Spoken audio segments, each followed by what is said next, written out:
Em nossa primeira aula sobre corredores, iremos entender quais as funcionalidades desse objeto, o que na verdade ele é e quais os tipos de projetos que poderão ser baseados na utilização de corredores.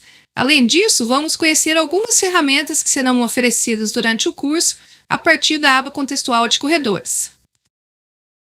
De posse do desenho 1.1, onde nós temos um projeto de um eixo viário utilizando corredores, nós poderemos ver que esses corredores nada mais são do que objetos inseridos dentro de uma superfície e que são baseados em outros tipos de objeto, podendo, por fim, fornecer várias formas de análise, como, por exemplo, cálculo de quantidade de terra retirada e aterrada para essa construção, além de análise de seções, por exemplo.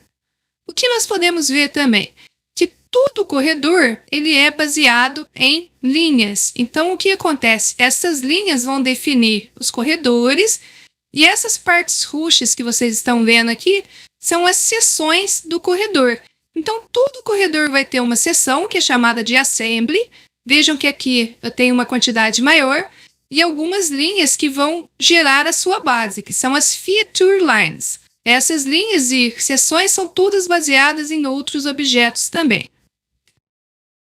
Como os corredores são muito utilizados para trabalhos com eixos diários, nós podemos encontrar aqui no Civil 3D várias ferramentas que nos auxiliam na hora de elaborar as rotatórias e as interseções que servem para criar essas formas de acesso às várias vias. Vemos também que nas rotatórias e interseções nós podemos inserir alguns símbolos que irão definir como vai ser o sentido do tráfego naquele local. O que nós podemos encontrar também? Algumas interseções são automaticamente transformadas em corredores, o que facilita bastante a elaboração do nosso projeto, pois nós vamos conseguir remover informações a partir desses corredores, como, por exemplo, a quantidade de material que vai ser utilizado para modelar essa interseção.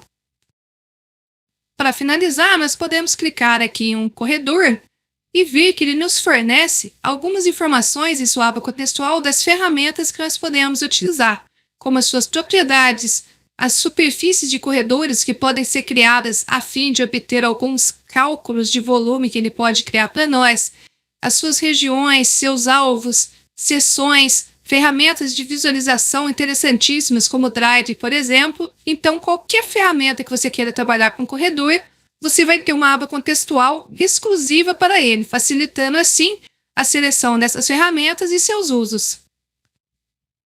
Nesta aula, nós podemos conhecer um pouquinho mais sobre os tipos de projetos criados em corredores, algumas características próprias deles e algumas ferramentas que poderão ser utilizadas para complementar o seu projeto, como, por exemplo, as interseções e rotatórias e as formas de análise